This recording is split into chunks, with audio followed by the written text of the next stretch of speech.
So I think these are 5 tips for you.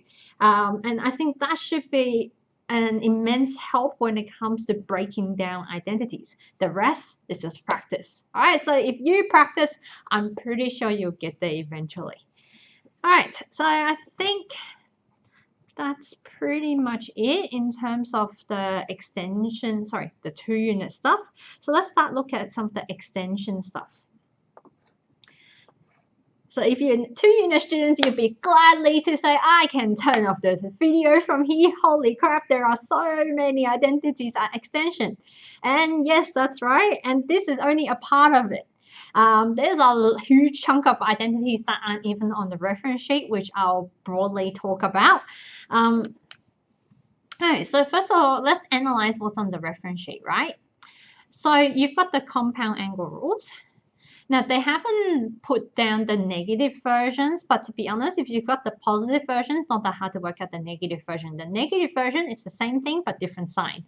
So, for example, if it's sine A minus sine B, that will be a minus.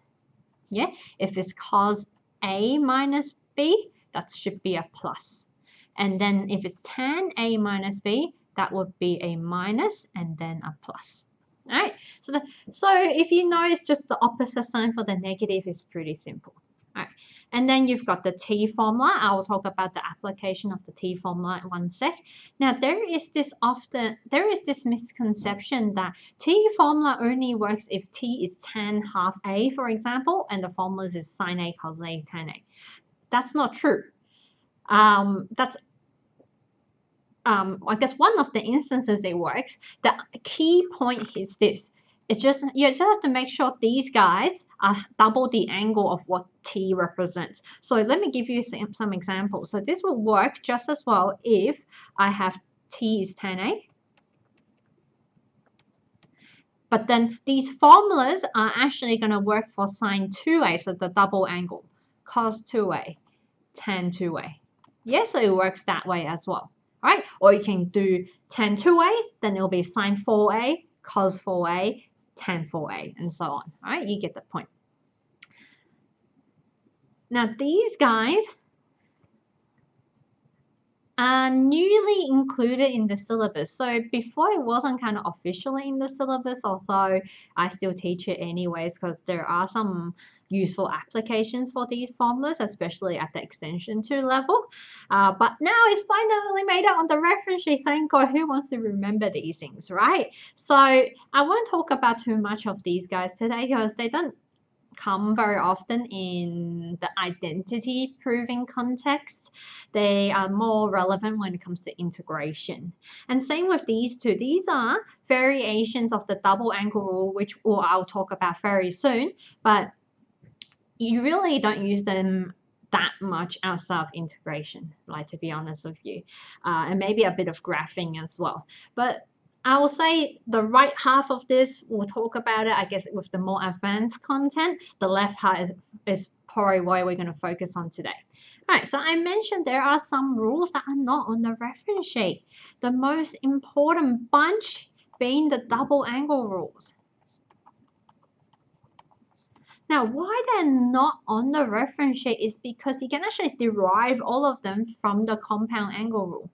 Okay, so for example, if I want to find out what sine 2 theta represents, that's just sine theta plus theta. So you just stick it into the compound angle rule. Okay, but having said that though, it's important to know what they are because you can't work out an identity and what to substitute if you don't know what tools you're working with, right? You can't rely on having to derive it every time. You kind of have to know, oh, that rule actually exists, so you know to use it. All right, so let's talk about the 3 core ones. So you've got sine 2 theta is 2 sine theta cos theta.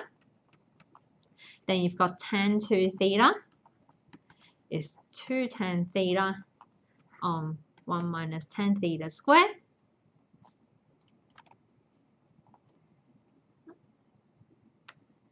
There we go. Now, you realize I've left cos 2 theta last because technically there are 3 variations of it. So there's cos theta squared minus sine theta squared. That's the official one. Now, as we know from Pythagorean identities, cos theta squared is actually 1 minus sine theta squared. So if you sub that, in place of that, you'll get the second version, which is 1 minus 2 sine theta squared. And if you use the other variation of the Pythagorean identity, yeah, you sub that into here, you get another variation. So there are 3 variations. All 3 variations are useful. Yeah, so it's good to know them. All right, I think that's pretty much all I wanted to talk about in terms of the additional identities. There are a few more, but for our purposes today, I won't go into them. Yeah, okay. Just make sure I've covered everything that I wanted to cover. Yes. All right, so let's go straight into some examples. Let's see some exam questions in this area. All right, so starting with this one, just simplify. The most obvious thing to do here is use the compound angle rule and expand everything out. All right, so compound angle rule is this one here. So this one here. Yes, sine A plus B is sine A cos B plus cos A sine B. That's what we're going to use. All right, so sine X cos Y cos X sine Y minus, so keep that second expansion in a bracket, don't muck up your signs.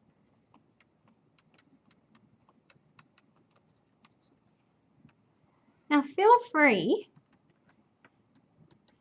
if you're using these videos, right, as a revision exercise, so I assume you already know, kind of know what you're doing, not 100% there, but maybe 60% there. Feel free to pause first, yeah, have a go. And then you can sort of fast forward to the answer or just watch my explanation, because to be honest, that's going to be way more helpful for you than just looking at me explain to good old boring trigonometry, right? Who wants to listen to boring old trigonometry? I think the power is actually in learning through these examples, and you learn the best if you actually attempt them yourself. So that's a little tip from me. All right, so let's keep going.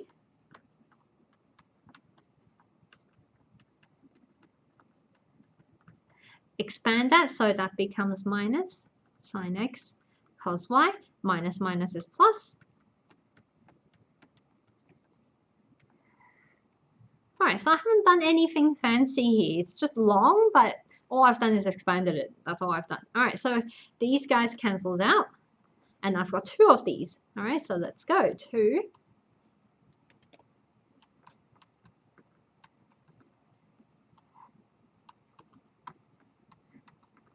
And the sine Y cancels out. You have cos on sine. What is cos on sine? Cot. That's it. All right, nice and easy for this one. Now, a lot of the extension ones are a bit like these two. So this one and the next one are kind of in the same bucket, where there's an identity proof in the first part and there is like an evaluation component in the second part. Okay, so all right, so I'll do it like this. We'll start with the first identity. Now let's go back to my tips, right? We want to first confirm what we're trying to prove. Yeah, identify our goal, our objective, our destination.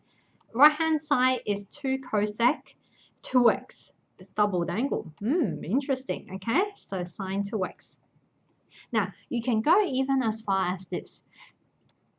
Remember what sine 2x is? Sine 2x is 2 sine cos, right? So even in your head or on a sheet of paper, you're like, that's what I'm looking for. Yeah, so the 2 cancels out. Essentially, you're looking for 1 on sine x cos x.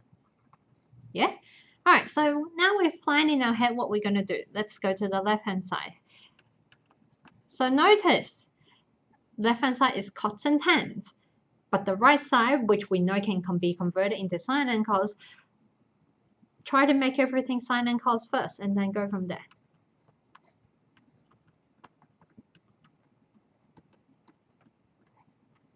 All right, first step done. Second step, notice you've got two things added together to form one thing. Yeah, another tip. Yeah, tip number 3, I think it was. Yeah, make it one fraction. Make it one fraction by having a common denominator. So I'm just going to try to squeeze it in here. Cos x and cos x, sine x. Now I'm going to do these a little bit faster because I know my audience for this stuff are extension students. So I'm hoping you're able to catch on a little bit more quickly. In any case, you can always pause the video, yeah, if you are not following. All right, so that's Pythagorean.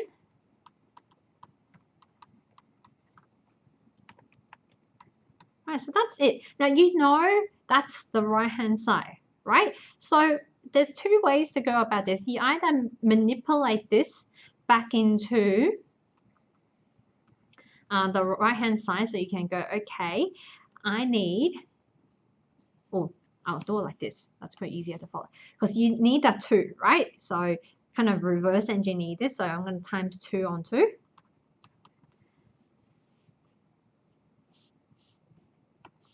So that becomes 2 on top.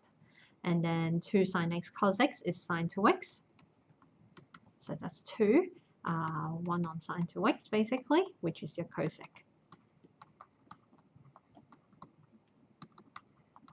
Or what you can do is just write a kind of separate working out and go right hand side is that, which is equal to that, which is equal to that. So you go left hand side is right hand side. So you can do it like that as well. Now, I'm pretty sure I've mentioned this in some of my earlier proving videos is please don't write it like both sides concurrently because that's not really proving. Yeah, proof is you're assuming they're not true, yeah, so you're trying to go from one side to the other, or you prove that they both end up in the same thing, but you write them separately like what I've done, right? Left hand side is blah blah blah, right hand side is blah blah blah, therefore left hand side is equals to right hand side. I really hate it when students kind of write the whole thing, the whole questions, and manipulate both sides at the same time because that's not technically right, yeah, and just kind of annoys me a little bit. All right, so that's it. Hence, proof. So the word hence, a little bit of HSC keyword terminology here. If the question says hence, it means you have to use the previous part, yeah. A lot of the questions tend to be hence or otherwise, so that opens up other potential ways to get this. And you can actually do this without using the previous part. You can use the fact that 15 degrees, you can use the fact that 15 degrees is 45 degrees minus 30 degrees and use the compound angle rule to do this, okay? But because it's hence, it means you should use the prior part or you won't get the mark. All right, so the second part, I'll do it here. All right, so let's copy the identity first that we've got.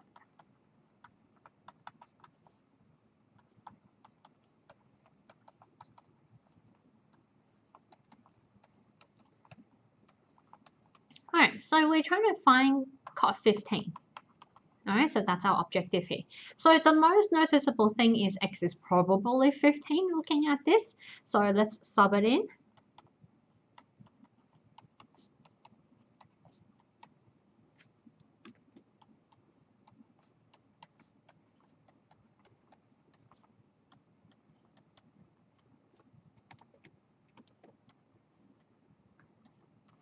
Okay, and then now that's 2 times. You can use your calculator if you want. So cosec 30. And that's sine, 1 on sine 30, which is 2. Because sine 30 is a half, 1 on a half is 2, so it's 4. Okay, so that's what we're trying to do. We're trying to solve these guys to 4. We're looking for cot 15 or its cousin tan 15 because this one here, cot itself is 1 on tan. You can do either way, right? I think this might be easier to conceptualize for most of you. You can treat cot as 1 on tan 15, tan 15 equals 4. Now, you may not have noticed, but this is actually a quadratic in terms of tan 15. So to help you visualize this, I'm going to let u equals to tan 15. I'm going to try to add a new page. All right, so we've got 1 on u plus u is equals to 4. Yeah, so all I've done is 1 on 10, 15, so 1 on u plus u is 4. All right, so let's rearrange this. I'm going to multiply everything by u, move everything to one side, and then quadratic formula.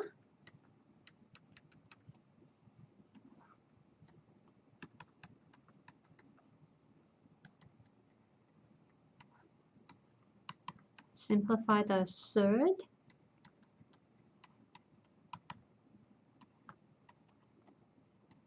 All right, so you get that. You get plus or minus. All right, so this is where it gets a little bit interesting. So tan 15 itself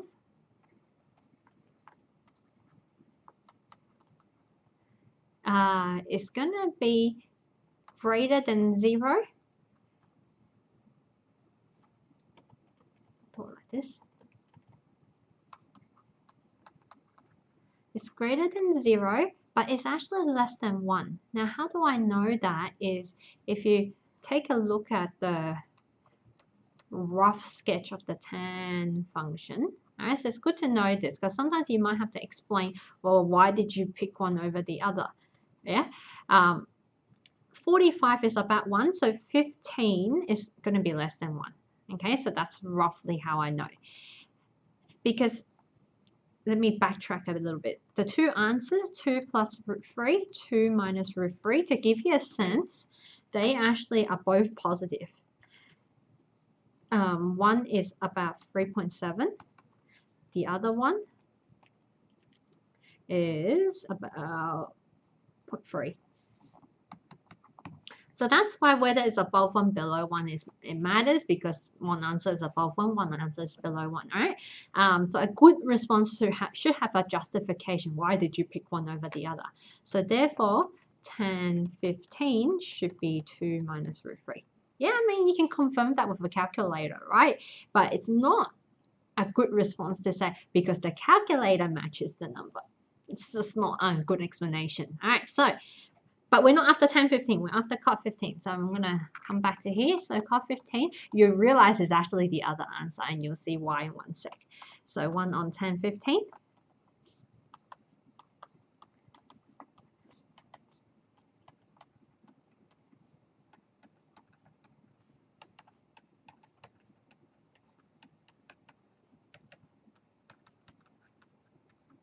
All right, so 2 plus root 3. All right. So once you stick in the other answer, rationalize it, you get to the other answer, okay? Which makes a lot of sense. All right, so just to summarize, right, there are multiple parts to this. So the first part is just basically around proving the identity. Yeah, all those rule of thumbs I talked about before, I've applied it in this one so you can see it in action. Then the second part is just about applying the identity. Yeah, figuring out what it equals to, recognizing this as a quadratic, solve the quadratic, pick out the right answer, and then actually answer the question. All right, so moving on. So this is another one which uses the double angle rule identity. So we'll start with the first part, which is the proof part. All right, so this one you can go from left-hand side to right-hand side or right-hand side to left-hand side. So I might go from left-hand side to right-hand side just to show you how to do this.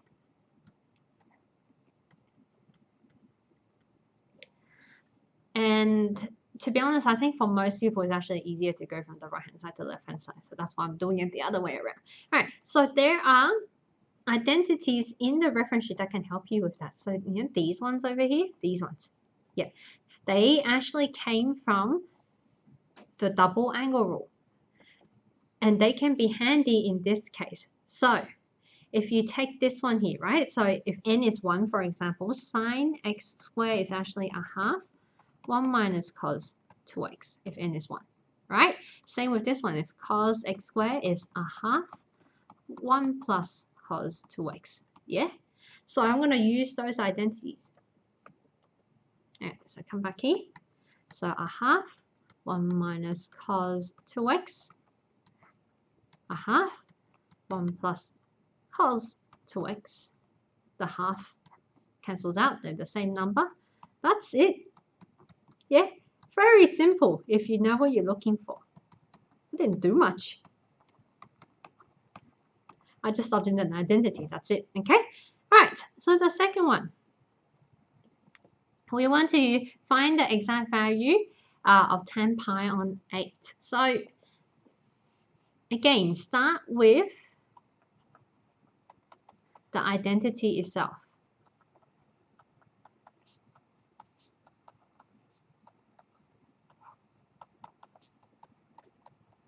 All right, so 10 pi on 8 square is equals to 1 minus cos 2 times pi on 8. So you're replacing theta with pi on 8.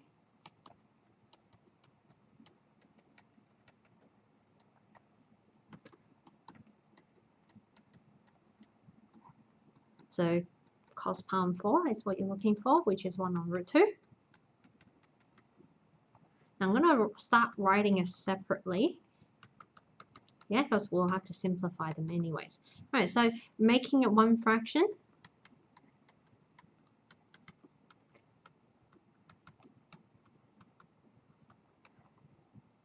So fractions divided by fractions. It's multiplied by the reciprocal. Now you'll notice I'm doing this a lot more quickly when it comes to the simplification, because I'm assuming as extension students you can do basic manipulations. Yeah, so if you're having trouble at all, just slow it down a little bit. Yeah, just take it in steps. Rationalize.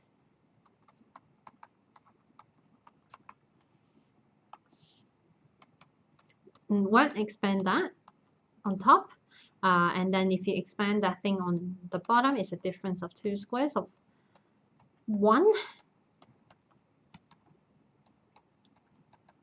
All right, so 10 pi on x squared is that. So therefore, 10 pi on 8 is the square root of that.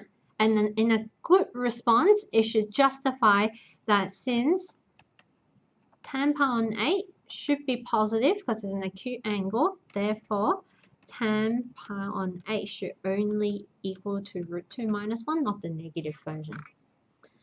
Right, that's basically it. This one's actually slightly easier than the previous one. All right. This next example, I want to take an opportunity to show you one use of the T formula. There are 2 major uses for T formula. Actually, make that 3, right? At the extension level, there is proving identities, which is what we're going to look at today. Solving equations, which is, I didn't really cover it extensively in the other equations video, but some of the auxiliary angle stuff can be used, can be solved using T formula. And then the third one is more relevant for extension to students. It's relevant to something called integration. All right, so I won't go on the other uses because that's not our focus. Let's focus on the identity proving.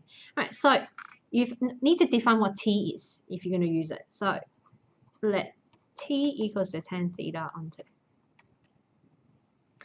And then you start with left-hand side. Now, the beauty behind the T formula, and I know some people will actually like using it, is there is no guessing as to which identity to use.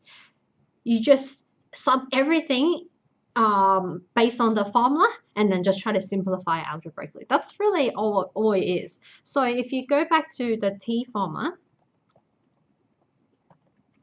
all I'm going to do is replace sine theta with that formula there, cos theta with that formula there. That's all I'm going to do. And I think that's why it's very brainless for a lot of people, because you just sub in the formula and then work it all out. You don't need to figure out, oh, should I be using that formula or should I be using that formula? Well, there's none of that. No decision needs to be made. You just, wherever you see a sine, you do that. You see a cosine, you see that. And there's another one for tan as well. The only downside, though, that I personally don't like using it is the amount of algebra manipulation that's required to get to the answer. So I'm going to separate that. So top, bottom. It is more tedious when it comes to the algebra because you just simply have so many things, right?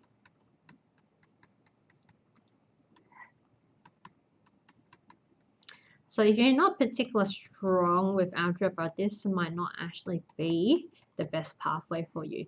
But what am I saying? You should be good at algebra.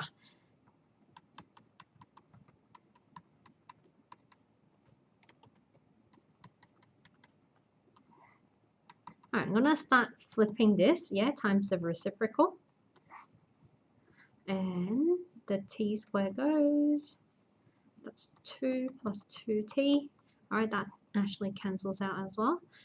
I'm going to see if I can start squeezing in some of this. So the 1, okay, so 2t squared plus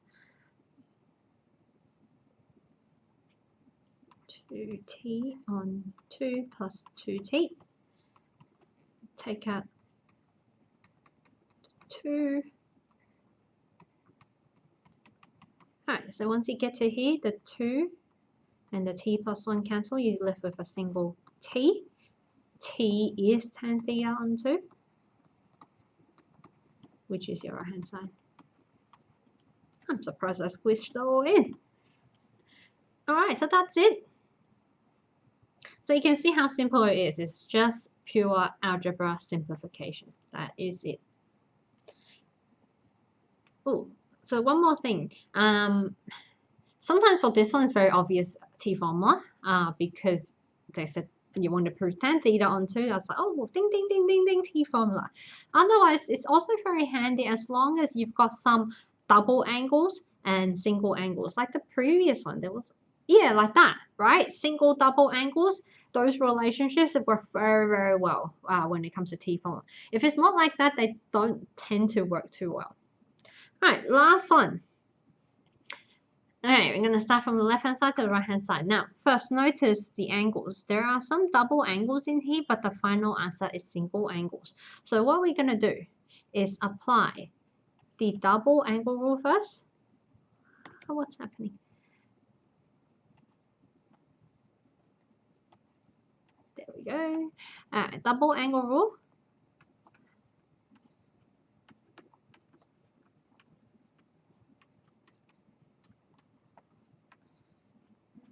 And with the cot, what I'm going to do, I'm going to change it to 1 on tan.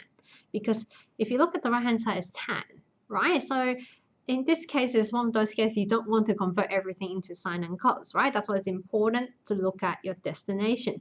If you're shooting for tan and everything is cots and tan, then turn it into tans.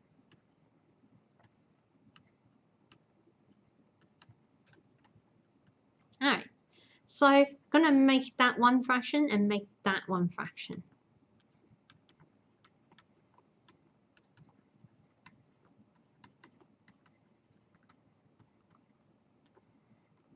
So that's the top bit.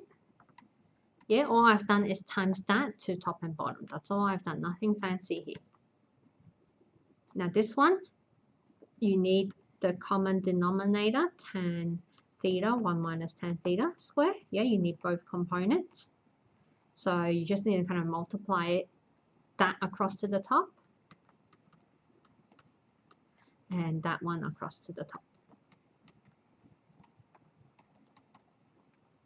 Okay, so then I'm going to do some simplification first before we simplify this further.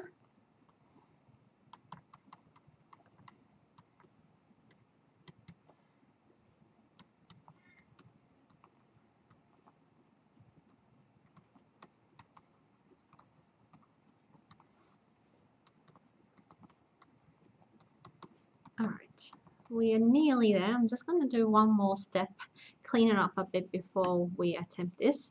Okay, I might see if I can do this. See. New page. Yes. All right.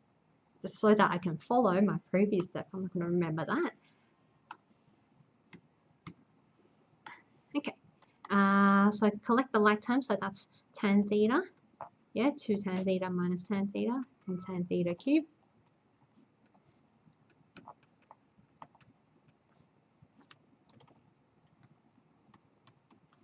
And then this one, 2 tan theta squared minus tan theta squared is 1 tan theta squared. All right, I I'm almost ready to flip this. All right, so now times the reciprocal, and let's just start cancelling things. I'm going to factorize that as well while I'm at it.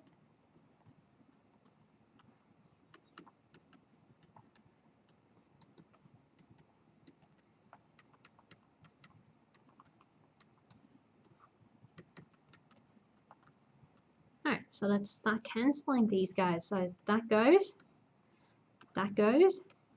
So you just have 2 tan thetas times together, which is what we were shooting for. Yeah, that's it. That wasn't too bad, right? Yeah, I'm sure you can do it.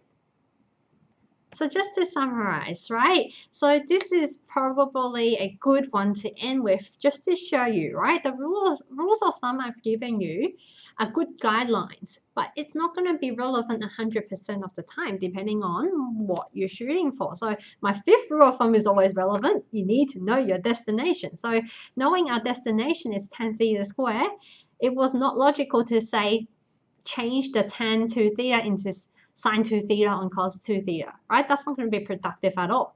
So what I've done is I've picked the double angle rule instead. That changes in terms of tan theta, which is good. And the cot theta also got changed in terms of tan theta. From there, it's just a matter of expanding everything, simplify, factorize, and eventually, with some perseverance, you will get there. All right, so that's it for this module. So hopefully you've learned something new today, or if not, hopefully it's helping with your revision. If you have any questions, comments, any topic suggestions, I would love to hear from you. Leave a comment down below, or just feel free to reach out to us, Facebook, email, website. All right, bye for now.